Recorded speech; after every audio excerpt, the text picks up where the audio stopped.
You know what time it is. Good morning, good evening, good afternoon.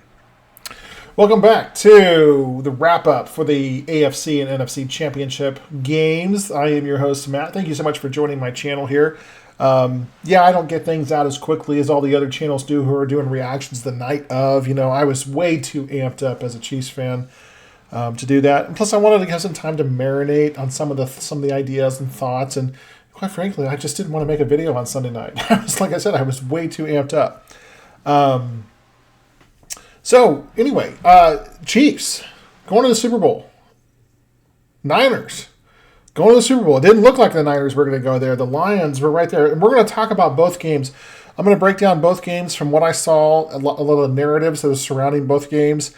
And we will we'll do the service to both of them here. Let me... As always, I usually just pull up ESPN's the box score here just to have something on the screen as I talk, because I don't do fancy stuff here or anything. As I try to, this is why I'm wearing a hat. Look at my hair. I think I'm just gonna go. I'm gonna go without the hat. This hat is just not big enough to hold this big old mop of hair that I need to shave off. But hey, maybe I'll call my channel Crazy Hair Sports. I don't know. I don't know what to do with this channel. I have 192 subscribers right now, which is, I do appreciate everyone who does subscribe, whether it's for video game content, whether it's my mom and my aunt who have no idea about any of the videos I make. They just support me because they love me. Or the people that actually watch this to check out what this random overweight mid-40s dude in Kansas City has to say about the NFL, and occasionally about the Kansas City Royals, which I'm so mad at the Royals right now, but that's a whole nother discussion. I didn't even know. I heard yesterday that they signed Adam Frazier, and I'm like, great. They signed another guy. Adam Frazier is a Royals-type player. He's an all-glove. He's a good contact hitter, and he doesn't get on base, and he has no power. Congratulations, Royals. You signed the guy that you don't need. All right. Let's flip this over. Okay. Super Bowl is set. Here is what the playoffs have done. Here's what's happened in the playoffs. Only one upset in the first round. The Packers. Everybody else, the top seeds won. And then the ones and the threes made it to the conference championship game, which I would argue were probably the four best teams in hindsight. Okay. I know I had originally thought maybe Dallas would make the Super Bowl. But, in hindsight, in retrospect, I do think that the Detroit was a better team this year. I really do. And then, obviously, we have the rematch of Super Bowl 54. There's a lot of weird things that are similar in this game. And we're going to talk about, I don't know if I'm going to get to the Super Bowl preview in this, or even an ounce of it in this game. Well, I would definitely, we'll be doing Madden simulations. I'm probably going to do 2 rounds of Madden simulations. I'm going to probably do one this weekend and one next week as well. And just to have some more time to talk about the games. And maybe gives you guys some time to interact and maybe chat with me while we're doing it. So, all right. We'll go in order here. Actually, you know what? I'm actually going to start with the Lions and 49ers, even though that was the second game. And I know a lot of you are Chiefs fans here. Again, I'll have timestamps down in the description below. So if you don't care about the Lions and 49ers, go ahead and jump to the timestamp for the Chiefs and Ravens game, and I'll see you guys there, okay? Go ahead and click the button, and I'll see you in a few minutes, okay? All right, so the rest of you that did not click to jump ahead to listen what I haven't even said yet, because it's in the future from what I'm saying now, which that just blows my mind. For the rest of you here, we're going to talk about the Lions and the 49ers. This game was the tale of two halves. You had the Lions came out and they scored on, I believe, the fourth or fifth play of the game. About 2.5 minutes in, and it was already 7-0. And before I even turned the game on to watch it, I think it was on, but I was getting some food. I was eating some dinner, And next thing, by the time I get settled in to go back downstairs to watch it, we had some company over. It was already 14-0, and I'm like, holy cow! I mean, it is going to be a rematch of Week 1 with the Lions and the Chiefs. And let me tell you something. Watching this game, I watched the entire game except for the first while I was eating some dinner there, but I had it kind of on in the background. Watching this game after knowing my team has already made the Super Bowl, it was the most stress-free, most enjoyable experience ever. So last year when the Chiefs beat the Bengals, of course the Eagles and the 49ers had already played, but I remember watching that game. I was just so nervous because we had lost the Bengals 3 straight times. And I just wanted the game to get here because I just wanted to get here and get the game going and get it over with because I knew the Chiefs were going to win, and it was a great game, and it was very close, obviously. It came down to the final play. But, yeah, this was so much easier watching this game knowing that the Chiefs had already won. So the Lions were up 24-7 at going into halftime. And I want to talk about some of the narrative around this game, especially in the second half. And Detroit has been really bad in the third quarter this entire season. It's been their Achilles heel, so to speak. They made some decisions that a lot of people are questioning. Now, some of you that are watching this do play poker. I'm a poker. I love to play poker. I don't play as much as I used to, but I love to play poker. And in poker, one of the things I learned, from a friend of mine, Brian Raymer, who is the brother of former World Series of Poker champion Greg Raymer. One of the things I learned from Brian Raymer, from my buddy Brian, is that it's always about the process. You cannot be results oriented in poker. You make your decision and you make your decision based upon the strategy that you are playing with. And now whatever strategy that you play with, that's you stick to that. And so it's like, what kind of hands do you play I'm talking about like Texas Hold'em here. What hands do you play pre-flop, in what position, and do you have a certain do you have a range that you raise with, or when do you only call? And basically, there's a way to play that's kind of scientific, and there's some art. There's a little bit of art form when it comes to playing Texas Hold'em, especially no limit, which I like. So you can be a little unpredictable at times, or you can go a little off script here and there, but by and large, you stick to the plan. And the plan sometimes goes awry because sometimes your opponent draws out on you. Sometimes you play the hand exactly right. Sometimes you make the right decision to fold because you're in a crappy position, and then the turn and the river cards come out, and you would have backdoored like a straight flush, and you're like, oh, son of a gun! I would have had a straight flush on the river. Yeah, but the odds of drawing to that were so slim. You're going to lose money, most of the time in doing that. And it's one of the things I tell my son, who's beginning to learn how to play poker. He's been playing poker for several years. Is that the way that most people lose money in poker is playing weak hands, weak starting hands against a raise. And you have to know when to throw your cards away. The old song, you have to know when to hold them, you know when to fold them, It's very true. And it's a process, but you can't be results oriented. Sometimes the right decision, sometimes the results would have made the right decision seem wrong, and vice versa. Sometimes your bad play in poker results in a good outcome. That doesn't mean that you should always follow that, because that's ultimately long-term, that's a losing strategy. So how does this relate to this football game? Well, Dan Campbell was the most aggressive coach in the NFL this year on going for fourth downs.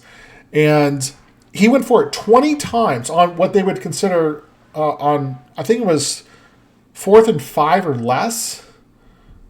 I think that was a stat. I could be getting it wrong, but I know it was a stat. I believe it was 4th and 5 or less. There was something around that. But the stat was he had 20 of those attempts in the regular season, and they made it 17 times. So the analytics would tell you, go for it in this situation, 4th and 5 or less, and he did it, and he converted 85% of the time. Unfortunately, in this game, again, the way the dice rolls, the way the wheel spins on roulette, the way the cards come out in poker, he had 2 instances of it happen in this game. Actually, he had 3 instances. And one time in the first half, towards the end of the second quarter, he kicked a field goal, which I think was the right decision at that time because it put him up 3 scores. And I'll talk about some inconsistencies here in just a second. I'll get to my point. But unfortunately, in this game, when he was faced with 2 of those being in position of that twice in the second half, again, he went for it. He stuck to his process and what got him there. And unfortunately, both times within field goal range, between 40 and 45-yard field goal attempts. So it's not like it wasn't a 20-yard chip shot, but it also wasn't a 60-yarder either. He went for it both times and failed. And so they were 0-2 in the second half in that same situation. And he is getting crucified for it right now. Now, a lot of people are coming to his defense as well, saying this is what happens when the people coming to get to his defense are saying, look, this is how you got here. You got here by being aggressive. So you got to stick to who you are. And to Dan's credit, he definitely is sticking to he stuck to his guns, and he didn't waver from it. And I give him all the credit in the world there. Where I think he may have made a sometimes you have to evaluate the circumstance, though. Let me go back to poker here, for example. Let's say you're in a tournament, and there's no rebuys, okay? And you are pre-flop, which means you're just looking at your 2 hole cards, and you have pocket kings. You have 2 kings. Now, pre-flop, that is the second best hand that you can have. And let's just say it's the first hand of the tournament, okay? 3 guys in front of you go all in. What do? Do you fold kings? Let's say you have aces. Actually, let's change it to aces. Let's say you have aces. So you have the best hand pre-flop. I guess it's possible that somebody else has pocket aces, but at the very least, you have tied for the best hand. And more than likely, you have the best hand. You definitely have the best hand before the cards come out. But the odds of you still winning that, you're still against one player, aces, you're still going to win about 2/3 of the time. Because the way the cards come out, you could get someone draw, they could flop 2 pair. They could flop a straight. They could flop 3 of a kind. As again, go back to my buddy Brian Raymer, as he says, every hand can flop quads, which means 4 of a kind. Aces is incredibly powerful. But would you ever fold it before the flop? First hand of a tournament against 3 players who are all in front of you, you're thinking to yourself, I have the odds-on favorite of winning right now, but if I want to win this tournament, what are the odds of at least one of the 3 drawing out on me and getting a better hand? It's actually not that low of odds. It's actually a pretty decent chance that someone's going to hit a better hand than you. Because the number of hands that now you have to dodge, because you have no idea what they're holding.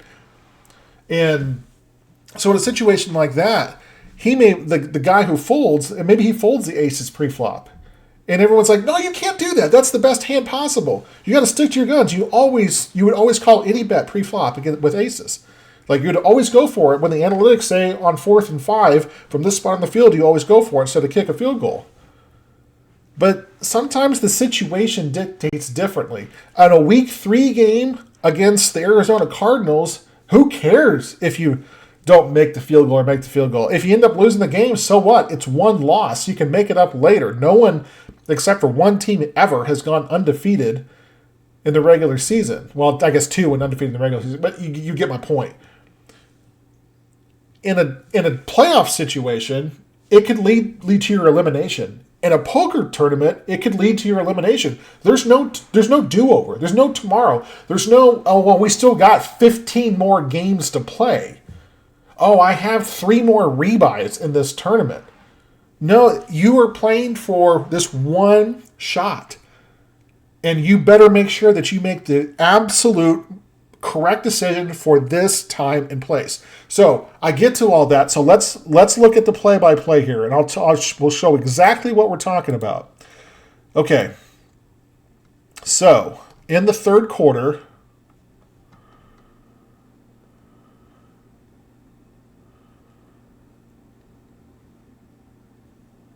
okay. To start the second half, it was 24-7. And then at 24-10, so San Francisco got the ball to start the half, and they got a field goal. So now it's a 14-point game. And you're still up 2 scores, and you're feeling good. But San Francisco drove down in less than 4 minutes, and they had a good return on the kickoff, and they only had to go 50 yards. Oh, wait, no. They only went 50 yards. Oh, that's right. It was a field goal, not a touchdown. My apologies. But they still went down, and they got a field goal. You couldn't stop them on third down, so now you have the ball back. Now you drive down. You have a similar drive to they did, 8 plays, 47 yards, and now all of a sudden it's 4th and 2. Okay, it's 4th down, 4th and 2 from the 28-yard line. Okay, so that would be a 45-yard field goal. It's 44-yard field goal attempt. So somewhere around 44, 45 yards. The analytics say to go for it. The analytics, though, don't take into account that it's the NFC Championship game. They don't take into account that you're up 2 scores, and kicking a field goal to go up 17 points is a 3-score lead. That is an extra possession that the 49ers would have to have in order to either tie or take the lead. An extra possession. When you are at 6:58 of the third quarter, up 14 points in the NFC Championship game, and the analytics is telling you to go for it and not put yourself in a position to go up by 3 scores, that is when you look at the analytics and you say, I don't trust it in this one instance. And I understand everything I said about process. And you follow the process. You follow what got you there. Sometimes you have to make the decision based upon the varying information that maybe the analytics can't quite decipher. The analytics can't quite decipher having pocket aces on the first hand of a tournament against 3 players all in, and it tells you it's an automatic call. You know what? You are probably a coin flip to lose that. So do you want to put your tournament life on the line? Or do you want to live to fight another day and play it out? And if it comes down to be where you end up winning but you end up folding, you know what? All you did, yeah, you would have won some chips. You would have tripled up, quadrupled, whatever. But with the blinds where they are, this is the first hand of the tournament. Everyone will tell you, you win a bunch of hands early on. No one really wants to win a bunch of hands early on. You want to win your hands. You want to play your best poker when the blinds are higher, when the pressure gets ratcheted up. That's when you want to make your move. Play smart until you can get a little more aggressive. You play too loose early on, you're going to bleed all your chips away. And now, you can't blame someone for calling with pocket aces pre-flop against 3 players all in the first hand of a tournament. I wouldn't blame them if they wanted to do it. Okay, then you still got the math on your side. But don't go crying that you lost on the first hand. What does Warren Buffett say? He made all his money in the stock market by selling too early. He's one of the richest men in the world. Sometimes it pays to be a little more conservative. In this situation, I think the Lions should have gone for the field goal to go up 17 points. You could start to feel the momentum kind of shifting a little bit. Just a little bit. It was shifting. They had stopped him on third down. The Niners had already scored, and the momentum had started to shift just very little back to the Niners.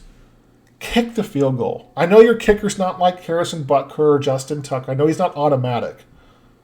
But you're still about 80% from there. Which is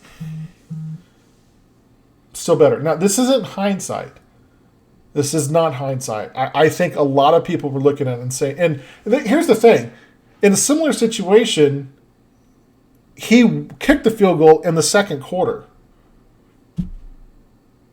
Right before the half. And I thought that was the right decision too. Again, the opportunity to go from 2 to 3 scores. That's huge.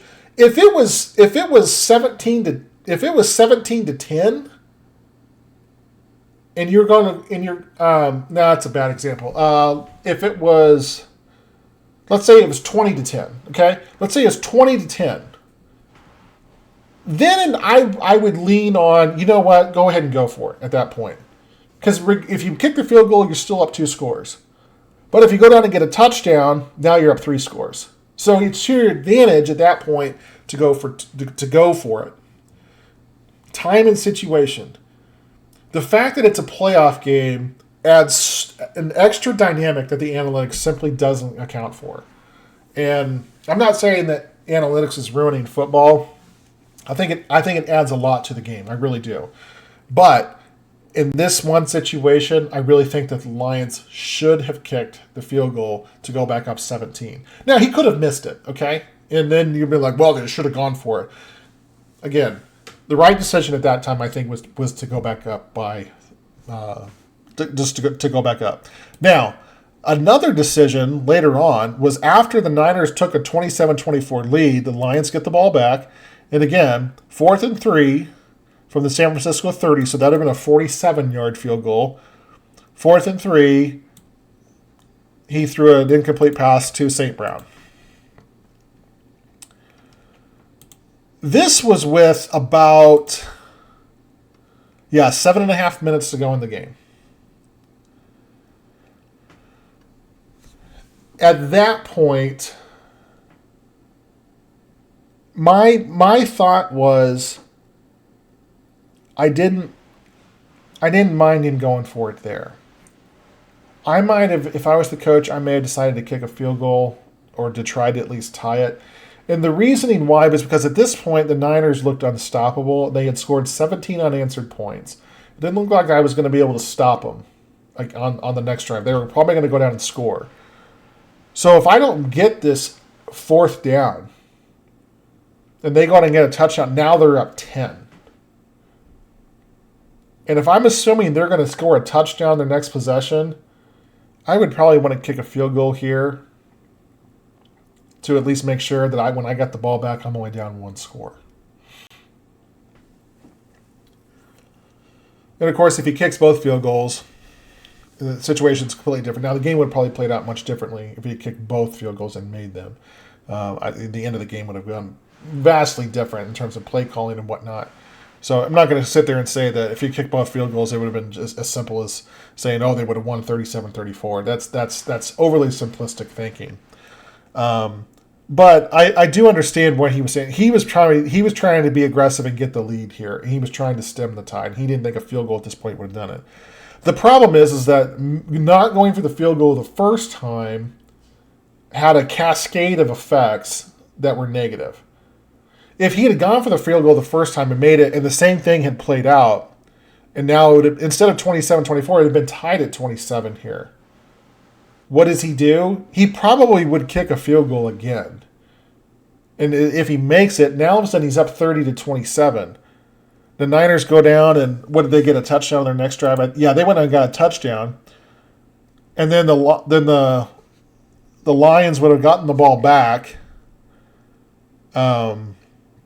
Down 34-30 with a little over 2 minutes to go, or with 3 minutes to go, down 4.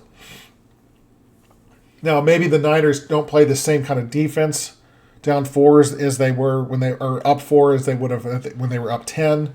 But again, that's how decisions have cascading effects on the game. So again, I'm not going to crucify Dan Campbell for it. He was going with the analytics. He was going with what got him there, and I give him all the credit in the world. I do think that the playoffs present a slightly different element to the game, and I think that has to be weighed into it. And he probably did weigh it. To say probably did, I know that he weighed that into account because, he's an NFL head coach for a reason. Some people call him a meathead, but look, he got the turnaround that they have done in Detroit over the past 3 seasons, going from 13-1 to 9-8 to now 12-5 in a span of 3 years. That's incredible. It's tremendous job. I mean, Dan Campbell, my hat's off to you, even though my hat was already off. But I think you did a tremendous coaching job this year, and it was a heartbreaking way for the Lions to lose after they were up by 17 points. Look, I've been there. My team, the Chiefs, have the third largest blown playoff lead in NFL history back in 2013 to the Colts. Oh, it's always the Colts. So, real quick, on the San Francisco side, Brock Purdy, obviously, he played a very poor first half. In the pass that was the 50-yard pass to Brandon Ayuk that was completed off the defender's helmet, which should have been intercepted, sometimes you just need a lucky break, They say this in baseball all the time. So sometimes a guy that's struggling and he breaks his bat and hits a little chopper up the middle that somehow finds its way, to the outfield. Sometimes that's what gets a guy going. He just needs a little break to get a hot streak going. Maybe this is what Brock Purdy needed. He needed something. He needed a bad throw to result in a good play, which again goes against the process. But again, let's move forward. Sometimes you just need something good to happen, some luck to go your way for you to break out. And then he was excellent for the rest of the game, especially with running the football, the scrambles that he did. I didn't really know that was part of his game. He scrambled 5 times for 48 yards here, averaged almost 10 yards a carry, and really kept some of those late drives alive. And that's what killed the Lions, was those Purdy scrambles and setting up his team to win that down the stretch. So Brock Purdy played, I'll say, after the pass to Ayuk, he was near perfect after that. And Nick Wright made a point today on his podcast where he said the 158.3 rating, which is a perfect quarterback rating that he had a couple different times this year, he said that didn't really impress me. He says what impressed me, and this is a lot coming from Nick, because Nick is not a Brock Purdy fan. He says what impressed him the most about this was the way he played after that pass to Ayuk, and that he was completely in control of the game. It looked like he belonged, and looked like he took a step to becoming maybe a franchise caliber quarterback. So again, hats off to you, Brock Purdy. You really showed a lot of guts and heart down the stretch, and you are definitely one of the reasons why the Niners won that game and why they're in the Super Bowl. So, all right, let's go ahead and move over to the Chiefs and the Ravens. I got a confession to make, guys. In my pick segment last week, I picked the Chiefs to win 27-19. So I picked them to win by 8, and they won by 7. So that's pretty good. There was another guy on Facebook. I told him I was going to pick him to win. I was telling everybody that I talked to that I thought the Chiefs were going to win. Deep down, I didn't think the Chiefs were going to win. I thought they were going to lose. And so Patrick Mahomes, Andy Reid, I'm sorry. I doubted you. Even though I picked you to win in my pick segment, I doubted you. And I didn't think you were going to do it. I was picking with my heart, as I almost always do. And I was so glad when they went. So I just wanted to get that off my chest. Is that I really thought in my deep down, I was putting on a tough exterior by saying they were going to win. But deep down, I really thought they were going to lose. I thought that Baltimore was the better team. Now, after watching that game, I am convinced that if you play that game 10 times, the Chiefs win 7, maybe 8. I don't know. Maybe not. Maybe it's more even. I mean, the Madden simulations were 11-9 in favor of the Ravens, so it was pretty close. It was almost 50-50. It was 55-45. That's as close as you can get to being tied without being tied by doing 20 simulations.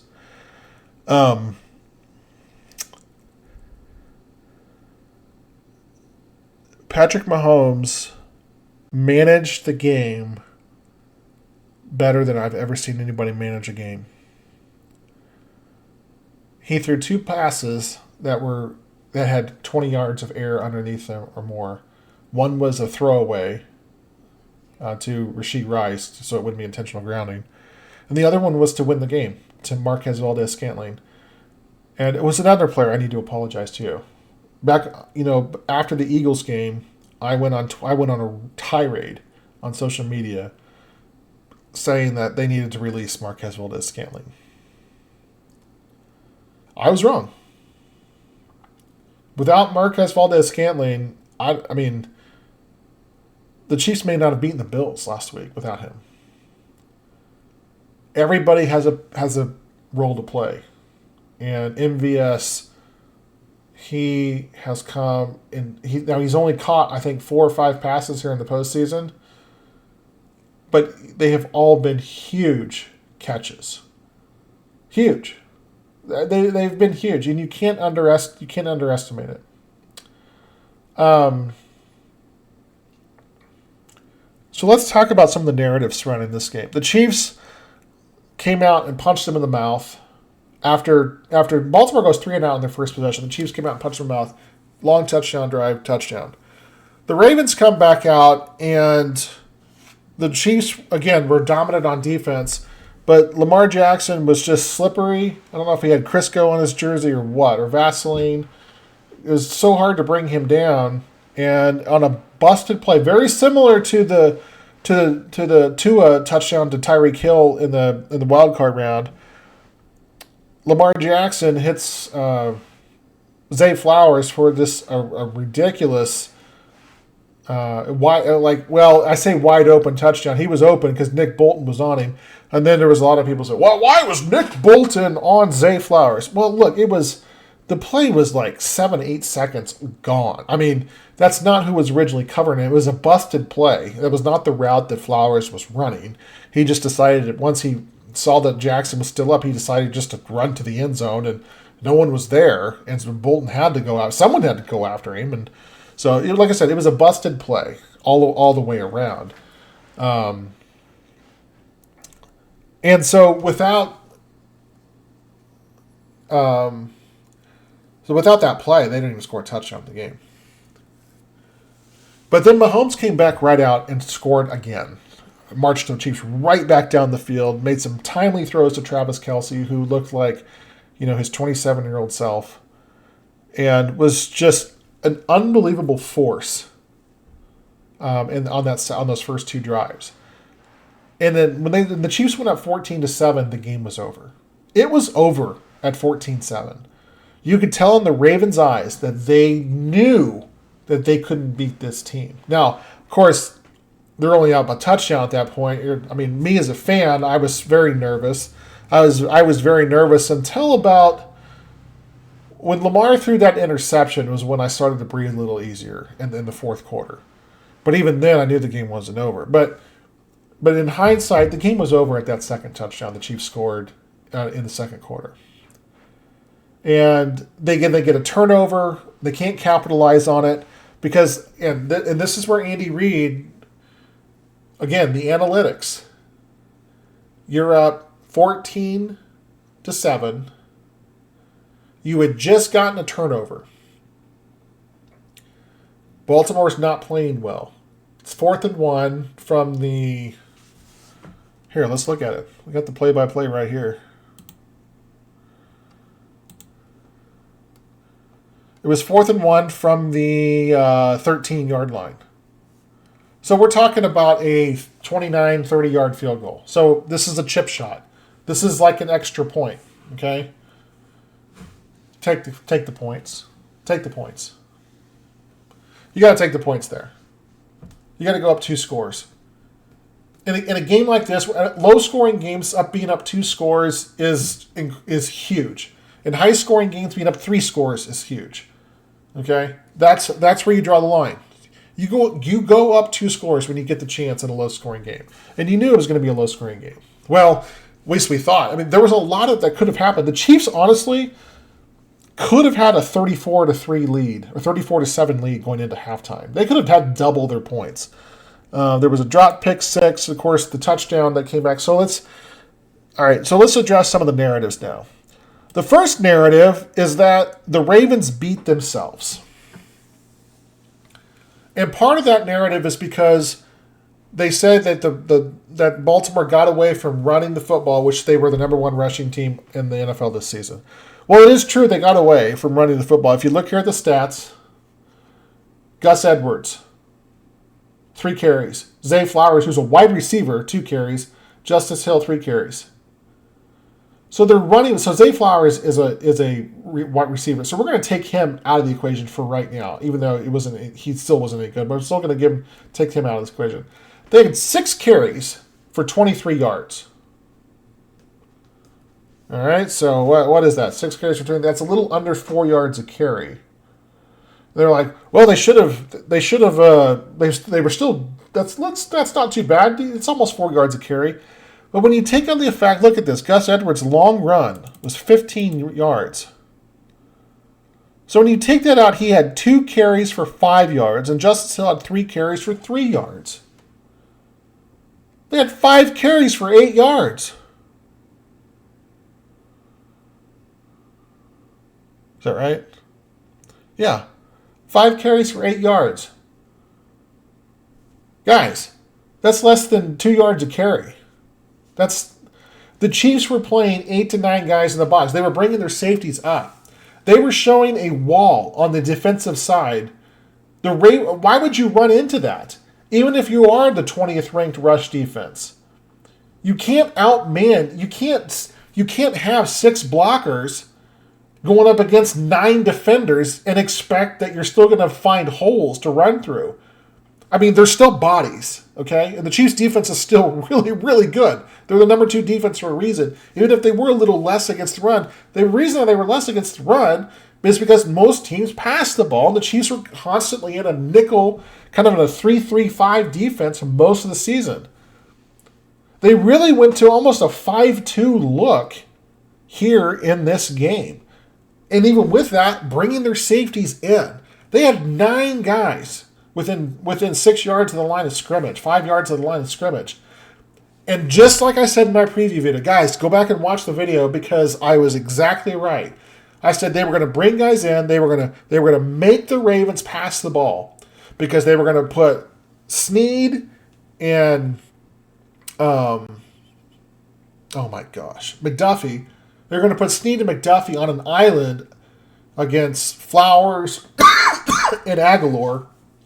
Or maybe even, what's his face? Who is it? Jiminy Christmas. Odell Beckham Jr. They were going to put these guys on an island. And you know what the highest rated PFF grades were by the Chiefs on defense? They were their 4 corners. Their 4 defensive backs. They were the highest rated players on defense in the game. All with ratings over 84 in the game. That is how you shut down a high-flying or a great offense. Now, the Ravens are able to pass the ball effectively throughout the year because of their running attack. But when you take that running attack away from them, and when you don't allow Lamar to get these huge scrimps, I mean, Lamar had 8 carries for 54 yards. That's, it was a long of 21. You'll take that.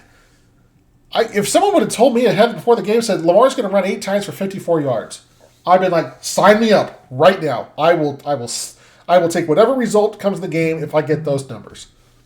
Absolutely. Because sometimes he'll run for 100 yards or 150 yards.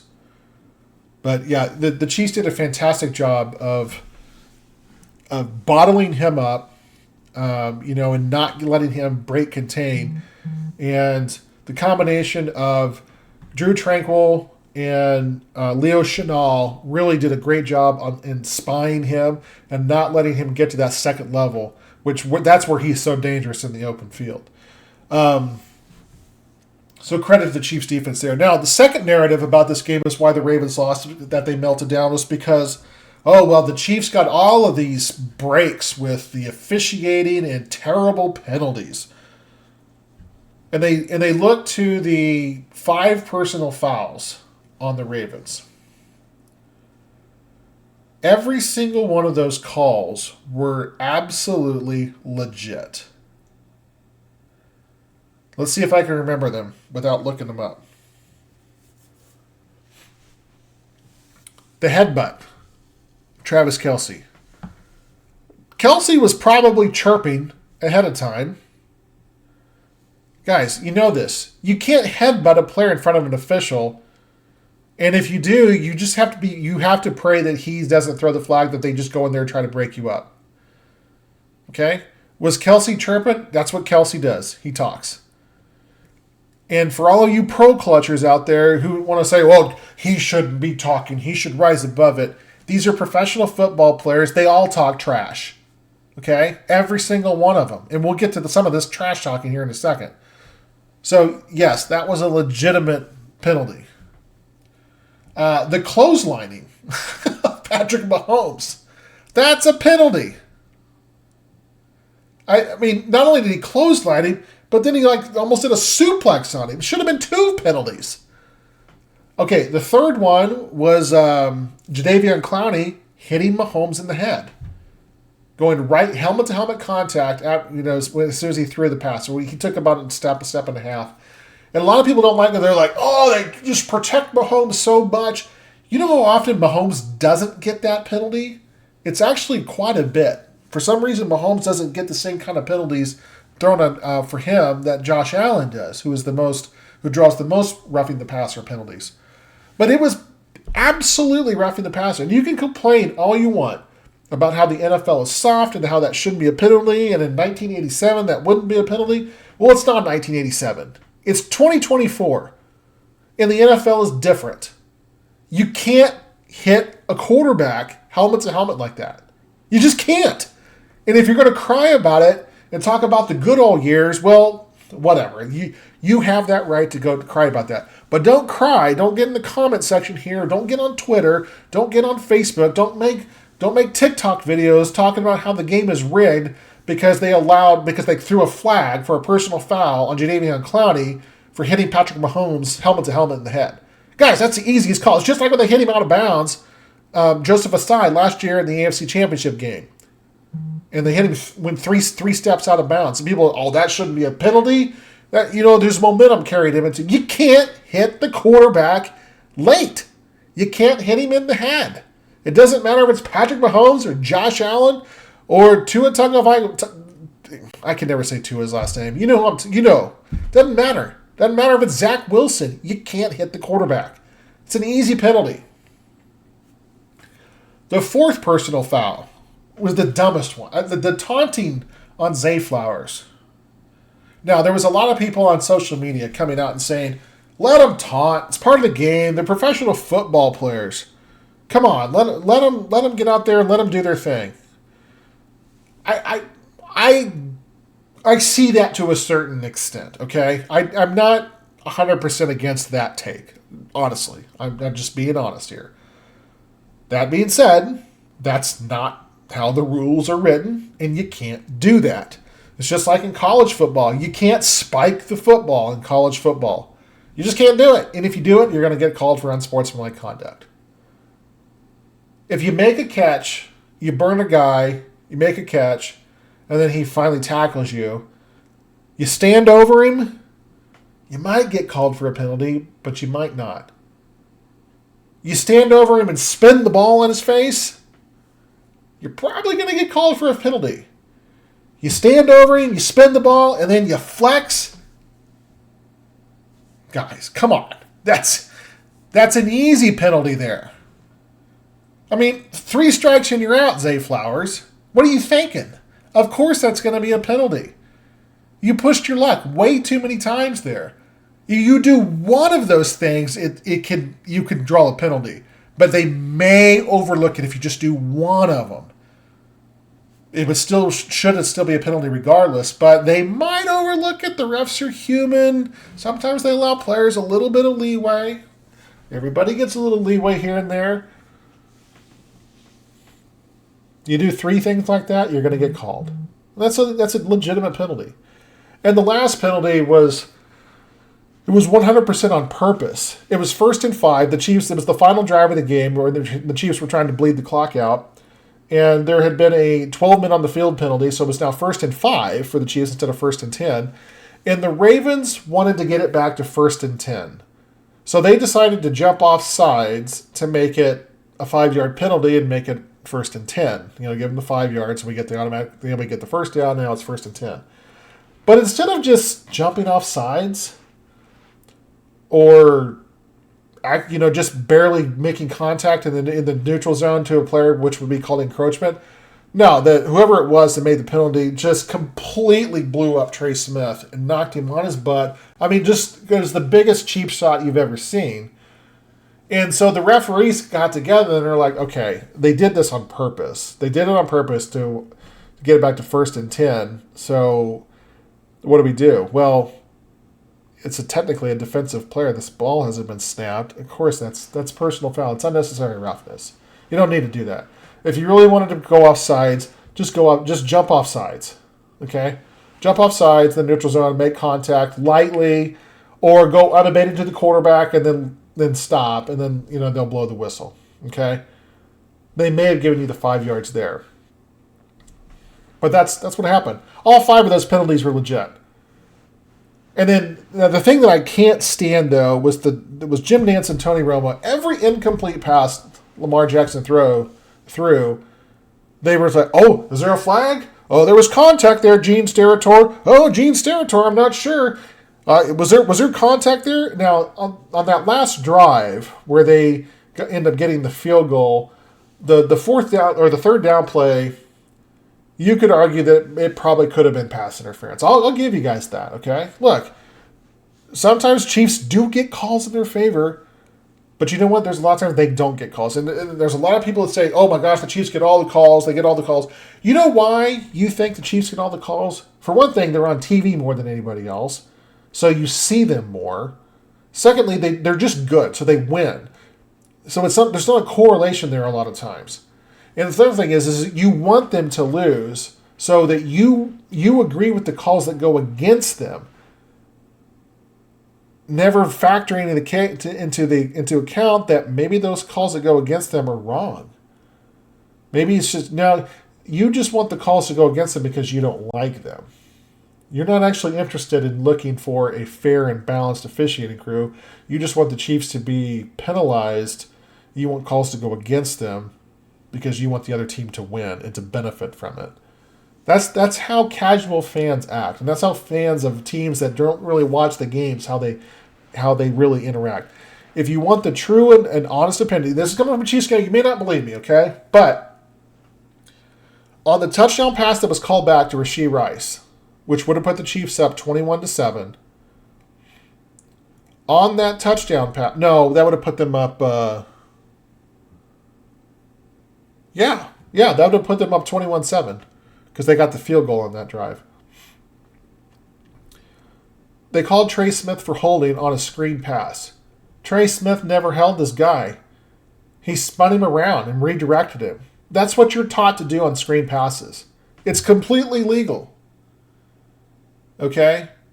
That's what every offensive lineman does. And you watch any screen pass, you watch the guard that was pulling out, in the direction that the pass is going to go, it's his job to make sure that defender goes the other way or at least redirect him. You spin him around. That's not holding. That's called good blocking. Every football player on Twitter, almost all of them not affiliated with the Chiefs, and most of them don't even like the Chiefs, or many of them don't like the Chiefs. Shannon Sharp, for example. Almost all of them said the same thing. That's not a penalty. That's a touchdown the refs took away from the Chiefs. Ball at the 1 yard line. Lamar Jackson goes back to pass. He's given time. He's got time. He's got time. He's got time. Throws and completes it for 9 yards, 10 yards, first down. Now they're up the 11 yard line. God, it was the simplest call ever. Gus Edwards went up to block Chris Jones, which is not a good matchup for Gus Edwards. So he knew he couldn't block him. So you know what he did? He tripped him. He leg whipped him. And Jones went tumbling to the ground. Guys, that's an easy tripping. That's automatic fifth. That's a 15-yard penalty. In the end zone, that's an automatic safety. That's 9 points the referees took away from the Chiefs. This game could have been 26-10, maybe even more than that. So when you come at me and you say, "Oh, Matt, no, the referees, they were all for the Chiefs in this game, and man, they had some blown calls." Don't talk to me about blown calls. There have been 2 phantom blown calls on the Chiefs this year in the playoffs that have erased touchdowns. And it's happened 5 times this year for the Chiefs. That's more than any other team. Don't talk to me about how the officials are on our side, because they're not. No other team in football has had a player unfairly targeted for, when I'm talking about Donovan Smith. Or is it Donovan Smith or is it Jawan Taylor? I'm sorry. Jawan Taylor. Because Chris Collinsworth he just would not shut his mouth. Made such a huge ordeal on the opening night against the Lions on that Thursday night game. And because it was the only game on, everybody in the world is talking about it on social media. And the NFL told the next week's crew, really pay attention to him. Focus on him. He's a focal point. Got called for 6 penalties in the next game. 6! He hadn't done it. He's played the same way the entire year, but he was targeted in that game. But guys like Lane Johnson of the Eagles, no, they don't give him pay. He does the same damn thing. Come on.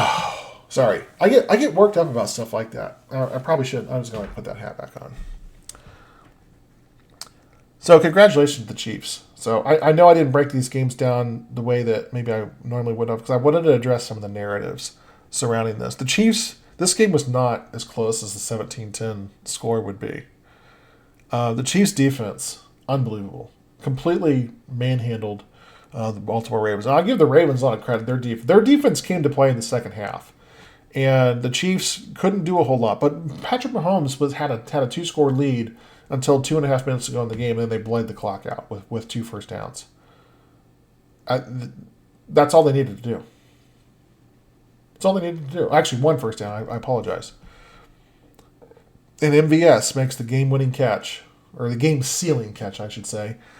And the Chiefs are off to the Super Bowl. The last time a number 3 seed won the Super Bowl was the 2006 Colts. And the time before that was the 1987 Redskins, now the Washington Commanders. Doesn't happen very often where a 3 seed makes it to the Super Bowl, let alone wins it. So usually because they have to play a tough route. And by DVOA, if the Chiefs do beat the 49ers, it will be the hardest path to a championship in NFL history, according to DVOA. And now there's a bunch of people trying to make excuses for why the Chiefs won. Because a lot of people picked the Bills. A lot of people picked the Ravens. And these are people with egos and with pride, and they don't want to be wrong. So they have to figure out reasons why their pick was correct, but just the team screwed it up. Look, the Ravens are undisciplined, and they're thugs. So let's talk about one situation real quick. I don't think my... Hang on 1 second here.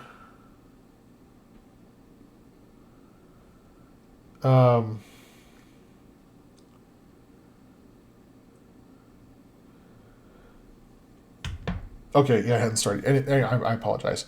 Let's talk about some of that thug nature of the Ravens. I don't think their coach started it. I think John Harbaugh is a really good coach. And the Ravens did a really good job of really not talking the entire week. There's a few things said here or there, but by and large, they stayed off the bulletin boards, and I give them credit for that. But in the pregame warm-ups, I didn't even know what was going on until I got on social media, and I saw all this stuff talking about just blasting Mahomes and blasting Kelsey for bothering Justin Tucker during his warm-ups. And I'm like, what is going on? Why are people making such a big deal about this? And then I started looking into it. And what I realized was that Justin Tucker was on the Chiefs' side of the field trying to warm up from the goal line. Kickers don't kick from the goal line, okay? But whatever. He was warming up from the goal line with his football and his tee and his helmet right there next to Patrick Mahomes while Mahomes is trying to get throws in. So what does Kelsey do? Kelsey comes over and he grabs first they asked Justin Tucker to move. And he completely ignored them. Okay, and if you don't know, Justin Tucker is the kicker for the Ravens. A Hall of Fame kicker. He will go in the Hall of Fame. He's one of the best kickers, if not the best kicker in NFL history. So this isn't like the backup punter or anything. This is maybe one of the greatest kickers in NFL history. Still a kicker, though, you know. He doesn't respond to him when they ask him to move. Oh, well, weird, right? And so he's got all his equipment out of the way, and Kelsey says, bro, get your equipment out of the way. I'm kind of paraphrasing here. So you do see him move his equipment. He moves it closer to Mahomes. So what does Kelsey do? Kelsey could have gone over and suplexed him and pile drove him into the ground and buried him under the concrete there. But no, he didn't do that. No, he went and got his equipment, and the social media made it sound like he chucked it into the stands. No, he didn't do that.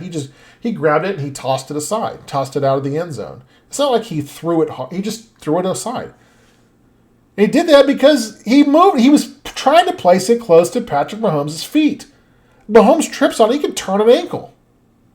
Now, we've all seen Mahomes win a Super Bowl on a bum ankle. But you know what? We don't want to make a thing about it. We don't want this to happen every year. Justin Tucker was, trying to get under the Chiefs player's skin, which, why would you do that? They're the most battle-tested team in the NFL when it comes to playoffs. And B, he was purposefully trying to set up obstacles so that maybe Mahomes would get hurt. That is Bush League. And Justin Tucker, you are an idiot. You're an idiot and a moron. You were doing this to get under the player's skin, and it's just wrong. It's just Bush League. What the heck are you thinking? This is low class. This is not. He said it was gamemanship, and after the game, he's like, oh well, they made so much of a big deal about it. You were trying to injure one of our players. You are a moron, and you should be fined for what you did. You were on the Chiefs' side of the field when they were trying to warm up. You were right in the middle of all of them. What gives you? It's not your spot to warm up. Go warm up on some of the other square footage on the football field. You're not kicking field goals from the goal line. What the hell are you? What are you thinking about? So I have no tolerance for idiot kickers. And if I can borrow a phrase from Peyton Manning for just idiot kickers, there's actually there's an article about this on ESPN. So let's read this real quick. So he says So it says, Chiefs quarterback Patrick Mahomes said Ravens kicker Justin Tucker was trying to get under his skin by interfering with his routine before Sunday's AFC Championship game in Baltimore. Mahomes said, I've had 7 years of doing that same warm-up routine, and there's only been like 3 occasions where there's been a kicker that wasn't moving out of the way, Mahomes said on Tuesday to 610 Sports Radio in Kansas City. It was in Baltimore all 3 times. Low class. Bush League organization. Tucker stretched and had equipment and footballs in the area where Mahomes was getting loose before the game.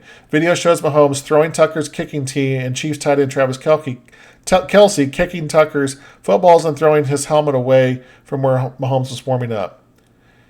He does that to get under our skin, Mahomes said of Tucker. I asked him to move his stuff, and he got up and moved it, I think, 2 inches, but it didn't move out of the way. I was going to let it slide, but Travis moved it for me. After that, I wasn't going to let him put it back down. I mean, he's pretty political here, but Mahomes could have gotten hurt. Says, I have a lot of respect for him as a player and as a kicker. He's one of the best kickers of all time, probably the best kicker of all time. At the same time, you've got to have respect for each team. We all share a field, and we try to do that in a respectful way. Tucker said a day after the Chiefs' victory, I just thought it was some gamemanship, all in good fun, but it seemed to be taken a little more seriously. This is why you lost. It's because you guys went to the stadium to play games and to play mind games, and the Chiefs went there to win. And who won? The Chiefs. They kicked your butt up and down the field. And you guys are 3-2-1 Cancun, and while the Chiefs are 3-2-1 Las Vegas. So, anyway, that's what I've got for my wrap-up here, guys. 2 weeks, San Francisco, the 49ers, taking on the Kansas City Chiefs in the Super Bowl. How do I see this game going? Do you think I'm going to pick against the Chiefs? I'm going to pick them with full confidence. I didn't even get to half the things I wanted to talk about the Chiefs game. About how they pressured Lamar. That was one thing. Lamar Jackson said, remember how I said that the Chiefs' game plan would be to blitz him because he sacked a quarter of the times on his blitzes? They blitzed him 51% of dropbacks, which wasn't as much as 75% that the Texans did. They sacked him 4 times. That's pretty close. Or I think it was 45% of the time. It was close to that percentage. About 22-23%. So that held true. So the Chiefs got to Lamar. They sacked him. They disrupted his timing. Steve Spagnuolo. People talk about the Super Bowl last year was Andy Reid's masterpiece. This game against Baltimore was Steve Spagnuolo's masterpiece. It was his Mona Lisa. Absolutely.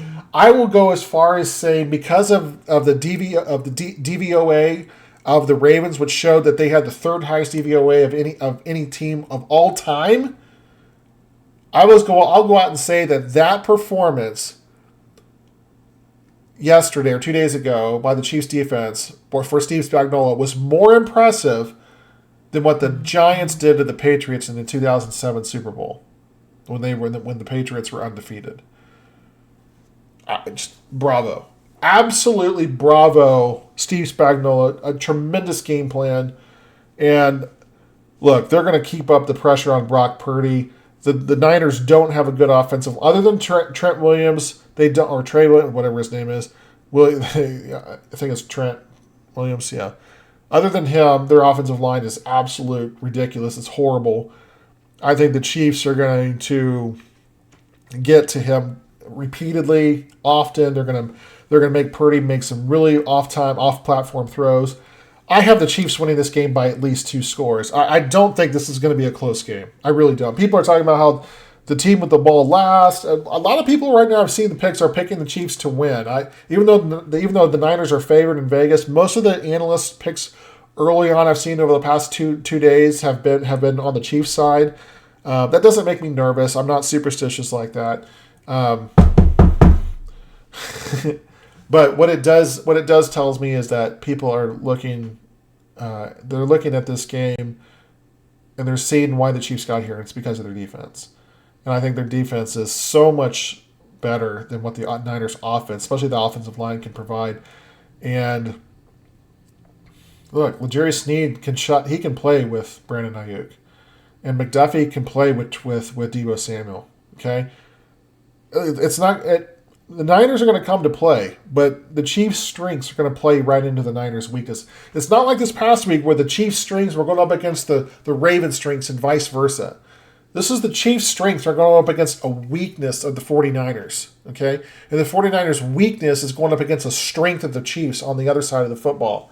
This is not a good matchup for the San Francisco 49ers. Matter of fact, even though I picked the Lions to win last week, I think the Lions matched up a lot better with the Chiefs than the Niners do. And I think the Niners should be really frightened of what the Chiefs can do there on defense. And the other thing I want to say is that we have the same referee. Now, it's not the crew, because it's always an all-star crew, but Bill Vinovich, who is, by all accounts, the best referee in the NFL. Him and John Hussey are 1 and 2 with a bullet. There's no one even come close to those two guys.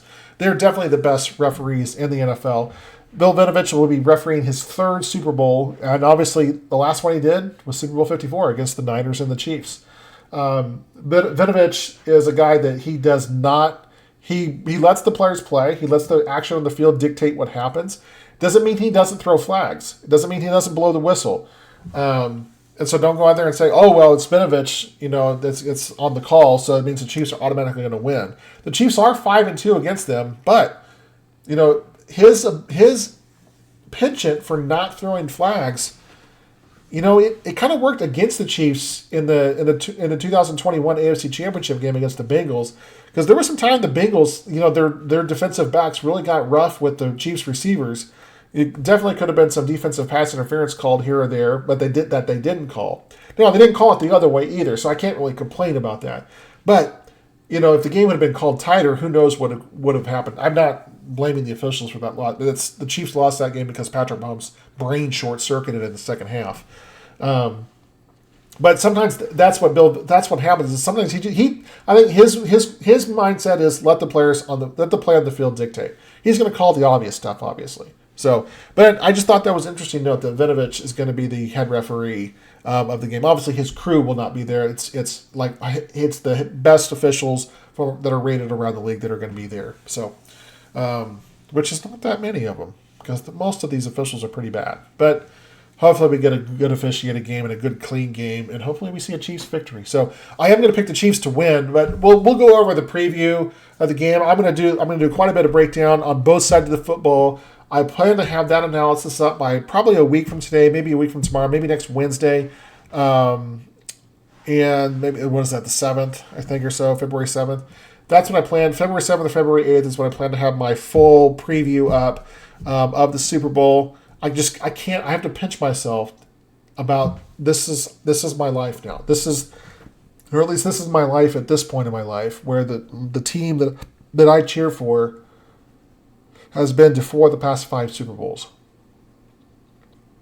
And honestly, are 2 stupid plays away from being to 6 consecutive Super Bowls and probably going for their 5th championship. If Dee Ford lines up onside in 2018, and if they just kick a field goal at the end of the first half against the Bengals in 2021, this would have been the 6th consecutive Super Bowl for the Chiefs if those 2 things had happened. Then you're going to say that, well, but yeah, if this doesn't happen in this game and if that doesn't happen in this game, look, I get it, okay?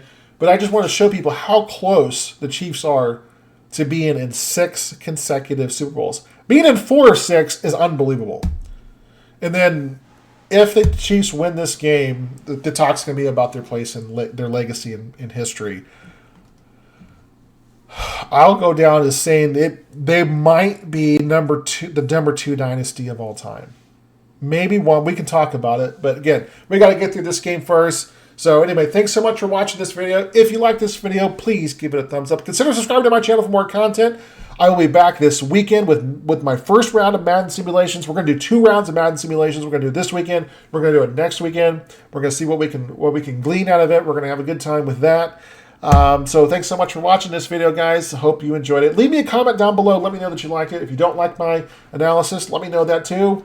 And, give me a thumbs down. But hey, thanks for supporting that algorithm. And I'll talk to you later. See you guys.